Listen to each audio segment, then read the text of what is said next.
Вот произошла поломка на дороге.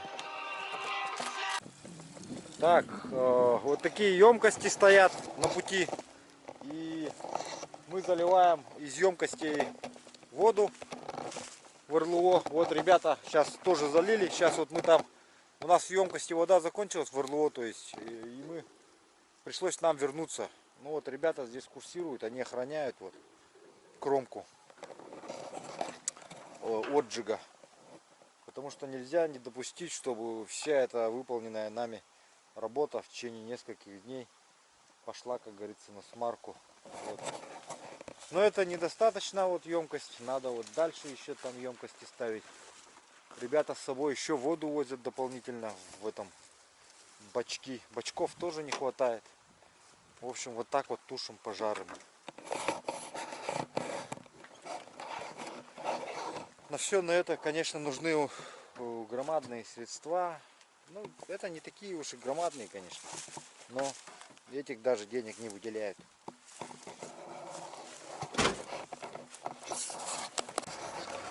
Так, вот буквально на коленке отремонтировали старенькую Ниву 80-го года. Двинулись дальше. Там вылетела лапка газа. Вот горит, сейчас притушим. Прям по ходу. Вот. Ребята только что проехали, вот заправились. После них сразу загорелось.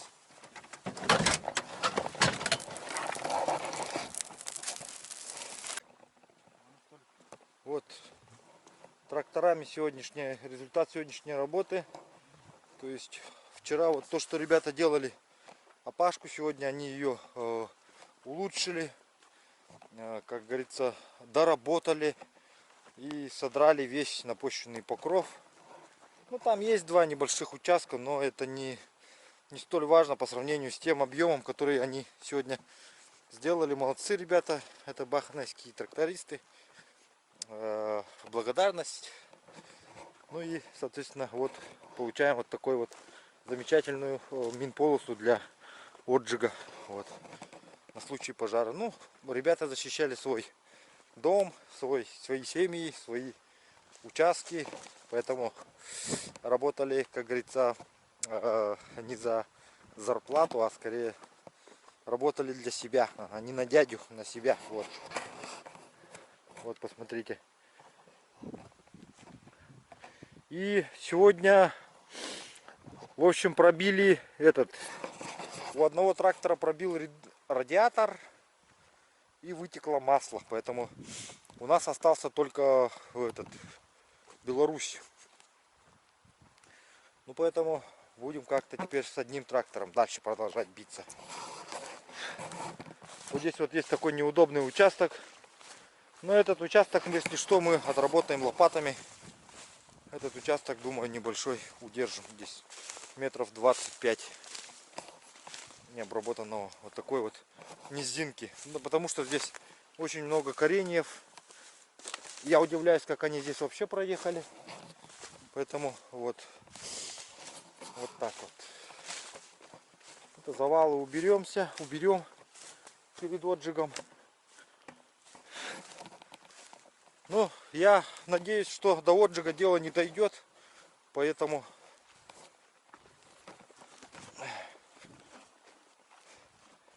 будем надеяться на лучшее, что завтра дождь будет. По прогнозу обещали дождь, и ждем этот дождь как манну небесную.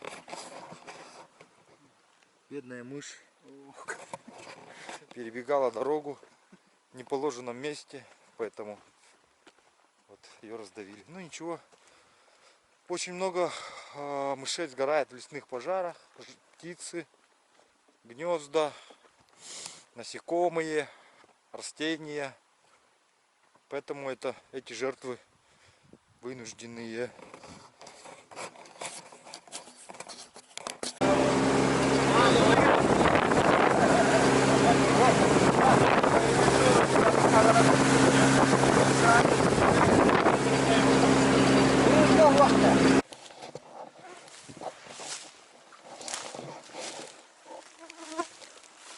Так, сегодня 4-й день тушения. Утром ребят оставил со стороны реки делать вот такую окопку. Сейчас посмотрю вот этот край, как они выкопались. Молодцы, они подвели прямо к воде. Жиганские ребята, мобилизованные администрации. Благодарность за это еще раз. Сейчас вот в лодке с ними ехали, разговаривали о сложностях. Ну там вот сложные участки, это вот, где мох вот этот, который мы используем в качестве холодильника. Его хотя бы переверните, просто сказал. Потому что его копать очень сложно. Просто попереворачивайте. А где вот такие возвышенности, там нужно, конечно, до земли содрать. Потому что сегодня будет финальная битва за поселок. А здесь они по низиночке пошли. Вот. Угу. Вообще, конечно, очень много различных эмоций с этого пожара. Вчера медведь пробежал, представляете, выбежал с пожара, пробежал по поселку. Собаки вроде прогнали, не знаю куда, конечно. Но вот в данный момент я иду один. Фух, казалось, по лесу, в том месте, где он вчера бегал. Ребята тут, смотрите, вот поели. Кстати, таганчик не выбросили. Охотники, уважаемые, никогда так таган не оставляйте, потому что Абас и Вар приходят и после вас едят. Его надо брать и бросать в противоположную сторону, чтобы они не знали, куда вы идете. Так что запомните, вот такая вот примета есть. Если вы используете временный таганочек, то разбирайте его, выбрасывайте вот так вот, таким вот образом. Вот подошел к горе, где они закончили ручной труд. Повторяюсь, это еще раз, это не профессионалы копали, но ребята справились не хуже профи. Даже где-то местами лучше, наверное. Вот. А вообще, конечно, тушение пожаров — это профессиональное дело. Нужны профессиональные люди, потому что я бы сейчас все отдал за то, чтобы у меня было хотя бы 7 парашютистов. Ну или на крайняк 10 десантников авиалесоохраны. Вот. Они бы, конечно, здесь очень много чего мне помогли. Или я им помог. Ну вот, в общем, вот так вот. Зря поразвалили, конечно, все это. Все наши авиалесоотделения, авиалесоохрану всю такую в таком положении содержат. Все лесное хозяйство в упадке. Комарья сегодня многовато. Поэтому постоянно задают вопрос, чем же мы мажемся. Да кто чем. У кого что есть, тем и мажемся. Что в магазинах продают, тем и мажемся. Вот. Полгоры поднялся. Сегодня просто принял экстренные меры по начатию отжига. Вообще с местным населением очень трудно работать. Они не понимают всей сути работы и пытаются каждый объяснить, как мне, так и главе поселка, что пожары тушат не так, нужно заливать пожар водой и тому подобное. Да, я согласен с этим мнением, но учитывая наше положение, рациональнее, конечно, все это отжечь. Это самый верный способ потушить такой огромнейший просто пожар. Площадь лесного пожара, когда я здесь последний раз был, была уже 50 тысяч гектаров. Сейчас это уже гигантская цифра, которую, думаю, может даже не озвучивать. Вы можете посмотреть на fires.ru на сайте. Там все есть. Вот. Отсюда осталось у меня километр выйти. Вот. Я хоть и веду здоровый образ жизни, но конторская жизнь меня доканывает. За эту несчастную зарплату, самую мизерную оплату работника лесного хозяйства, причем по сетке оплаты труда, просто оказалось так, что нас туда забыли включить. И вообще многие интересуются, сколько ты получаешь, и тому подобное. Это копейки, друзья.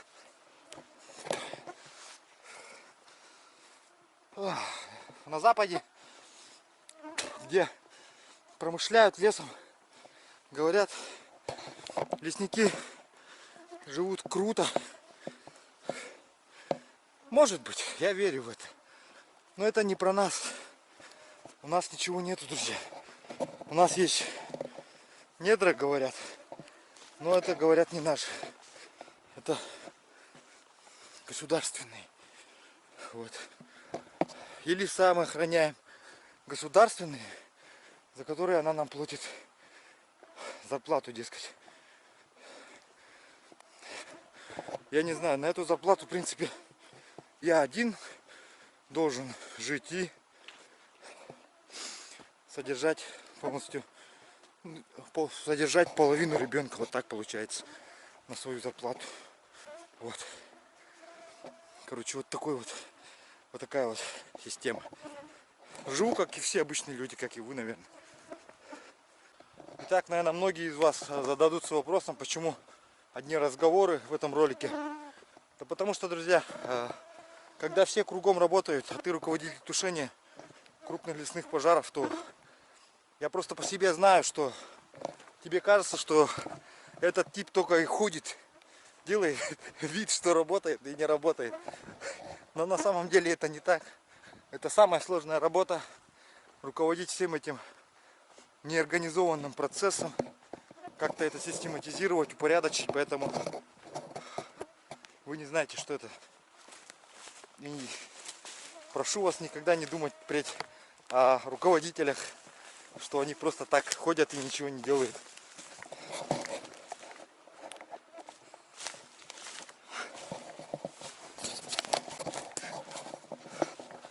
И поэтому неудобно снимать людей, которые ходят, работают, а ты будешь бегать рядом с ними с камерой, да, и еще и снимать, в общем. Поэтому я украдкой так снимал, пытался, чтобы меньше бросалось в глаза. Снимаю, когда меня никто не видит, когда я иду, думаю. И вот вам делюсь с вами. Опа! Здесь вот вчера трактора проехали. За ночь, смотрите, какую оттайку дало. Вот. Выскочила вода. Здесь вчера не было воды. Просто вода была, просто лед был. Это очень зобкие места, очень коварные для техники. Здесь посажено не один Урал, не один трактор посажен. Поэтому не стоит недооценивать местность работающим в Якутии. Имейте это в виду. Касается геологов, проходчиков различных. Вот такая вот у нас природа. Ошибок не прощает особенно. Как говорится, чем круче джип, тем дальше идти за трактором. Это относится к нашим дорогам. И додумал. Чем круче трактор, тем дальше идти еще за 2 тракторами, чтобы вытащить этот трактор.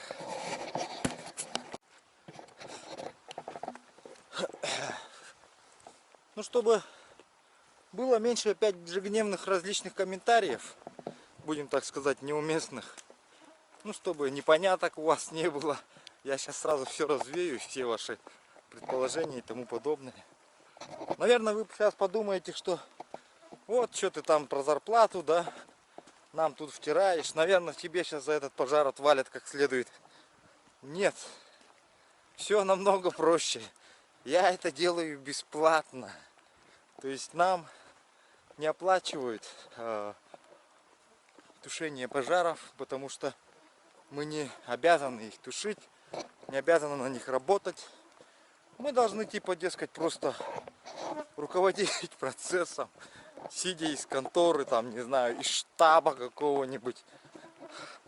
Я не знаю, какой, простите меня, конечно, дурак придумывает эти правила, которые действуют. Но просто у меня другого слова нету выразить все то, что сейчас вот творится. Как я могу сидеть где-то в штабе и руководить тушением, процессом тушения? Это, во-первых, не людей не видеть, с кем работаешь, не знать, что происходит на кромке. Я потому что знаю, у нас люди вообще практически, вот местное население, допустим, с которым я работаю, это самый ужасный, самый сложный. Ужасный в каком плане? В плане руководства, в плане дисциплины, контингент. Во-первых, он не специалист никакой в области пожаротушения. Абсолютно неподготовленный человек. Вот, допустим, человека видишь впервые, и нужно найти общий язык, чтобы как-то с ним поговорить о чем-то, ну, как-то ему довести, что нужно ему делать. Мне тут приходилось порой даже просто брать лопату и показывать, как копают яму, как копают минполосу. Но без этого просто нельзя. Напрямую ходил по кромке. В первый день с нами приехал пункт медицинский. Понимаете, здесь до такой степени это все происходит спонтанно, что просто не успеваешь за всем следить. Пришел наш хирург, конечно, он молодец, благодарность ему, выдал всем эти противогазы. Я смотрю, все кругом ходят в всяких противогазах, в этих красных. Кто-то снимает, кто-то уже его переделывает, стоит, кто-то режет, кто-то отжигает. Там такие курьезные случаи были. Потом они отжигают как? Они заходят в лес метров на 10 и начинают там подпаливать. Я посмотрел, у меня голова закружилась. Тут подходят мне, суют этот противогаз. Держи, говорят. Ну что сделать, пришлось взять. Он у меня лежит там. Потом, кстати, сделаем обзор этого противогаза, что они мне выдали. Будет достаточно интересно, думаю. Отдам детям, пусть поиграют. Ну и вот такие вот курьезные случаи. Потом сегодня вот я с ним встречаюсь, он говорит, ему, оказывается, нужно сидеть в травмпункте, где-то в поселке находиться. Я говорю, да, я знаю, говорю. Алло, да, слушаю. Ты где, Слава? Выхожу на вас с просеки. Ясно.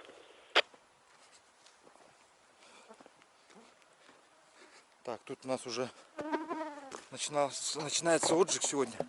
Я просто был вынужден принять эту меру, отжечь от угла, потому что сегодня у нас сильный ветерочек, северячок начинается, и 2 дня он будет штормовой.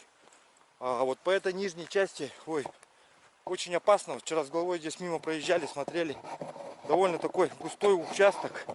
Но надеемся, что вот вся надежда вот на эту созданную минполосу, разрыв этот тракторами, он достаточно широкий. Здесь просто почему я опасаюсь, просто здесь будет полыхать сильно. Смотрите, как густо. Вот этот участок, конкретно вот этот, будет полыхать сильно. Поэтому здесь будем побольше сил сосредотачивать, наверное, на этом участке. Но главное вот это все отжечь, чтобы обезопаситься. Скажи, вот ты давно работаешь сам вообще в МЧС-то? С января 2009 года. 2009 года. 10 лет уже работает. Нет, 11 год. Да, получается он 10 лет. То есть человека уже есть какой-то опыт, какое-то представление. Ну, во многих пожарах побывал-то. Лесных именно. Вот. На лесных, ну да, вот у нас подразделение спецчасти, когда с какого года точно не помню. Вот у нас первая командировка была. Ну, спецчасть еще и в те года ездила, в 2000-е уже. Когда еще как бы мы еще не пришли. Как бы молодое Ну, поколение. до тебя, да, еще? До меня, да, еще были вот как. Какой там год, я не помню. Танкер-то горел. Подожди, нет? какой танк? Ну, там 2000 какой второй или такой год. А, нет, не слышал, не слышал. Ну, вот, то есть уже такие командировки, как были, крупные пожары. Ну так, моя командировка первая была, это вот в Алёкну мы ездили. Тушить крупный лесной пожар. Да, тоже. Понятно. Всё. Ну вот смотри, теперь давай вот такой вопрос. Чем отличается этот пожар, допустим, от тех пожаров, которые ты видел? Твое личное Если- мнение. Если взять лесной пожар и, допустим, Нет, именно вот лесные пожары, на которых ты был. вот в данный момент вот этот Ну, пожар ну, чем ну. отличается? Сегодняшний день чем отличается, так Да, скажем? в принципе, вот, отличается, в общем, ну как бы, нет, Не особых. не особо, Ну, нет. лесной пожар, что он в Африке лесной пожар, что и все тут. одинаково, все одинаково, только последствия разные и Да, направления другие. да. Тут вот мы встречный пал делаем, там мы конкретно уже тушили. Да. Где-то тушим, где-то отжигаемся, да? Но сегодня у нас кто-то отжиг. Че, как горит вообще? Горит, нет? Вот где сейчас поджигали, пытались Бесполезно. отжечься. Нет. То есть, Очень много пыли и гуще мало. да. Это из-за того, что засуха, да? Пыль из-за того, что Она вон как сука. засуха, да. И там почва еще, наверное, песчаная, да? Нет, она просто гуще мало. То есть не, она вот схватывается вроде, а распространиться не может. Ну, Температуру понятно. не может набрать. Все. Как что-нибудь еще есть, какие-нибудь приветы может передать? Да. Привет всем, наверное, кто меня узнал, узнает. Хорошо. Ну, там, своим ребятам со спецчасти. Всем Отлично. привет. Родственникам. Родственникам. У меня Да. родственники YouTube не смотрят. Ну все равно, может, когда-нибудь кто-нибудь увидит тебя. Хорошо. Да, Кто с нами был? С вами был Сегодня. Ильдар. Ильдар. Так, все. Понятно. Итак, ребята, с нами Ильдар. Он сказал свое мнение. Он хотел сказать интервью давно. Вот. И теперь он отныне наш подписчик, наверное, да? Да, обязательно Да. приеду домой. Как появится интернет, Всем обязательно спасибо. Давайте. Так, а теперь предлагаю посмотреть уникальные съемки. Находимся в рабочем кабинете у главы. Вот это наш штаб, так сказать. Не пугайтесь, это обычная рабочая обстановка. Здесь вот все с компом, так вот, мимоходом, убираемся. Тут же скоро опять придем, опять покушаем, опять уберемся. Поэтому вот. Ну это вот приехали сейчас на обед, пока идет опашка, подготовка перед отжигом. Вот сидим, карты смотрим, то есть изучаем новый прогноз, смотрим. Дмитрий на кромке. Ой, вот так можно полежать минут 5-10 даже. Вздремнуть. Это я тут лежу. Вот.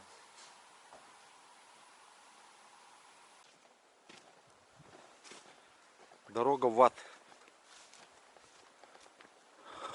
Если сюда заехать, не зная, то можно сгореть заживо. Потому что вон там работают ребята по отжигу. Здесь сейчас страшно, что творится внутри. Пекло.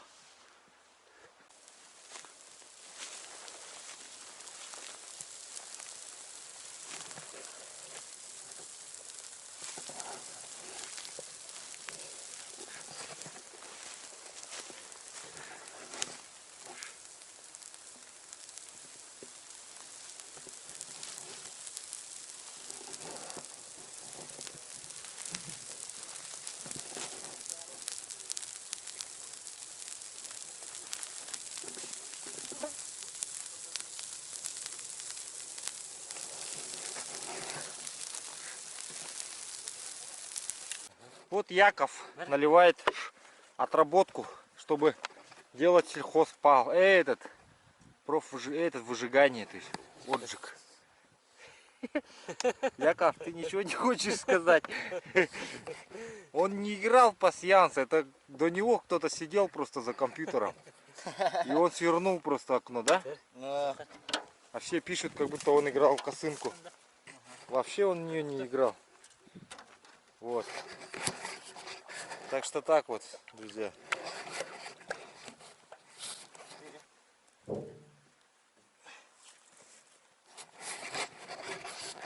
Ну, на самом деле у нас закончились наши запасы резины. И вот сейчас вот привезли отработку с электростанции из Дески. Будем пытаться как-то ее отжечь. Просто упала роса уже, легла, и из-за этого трудно горит. А нам осталось выжечь буквально метров 80.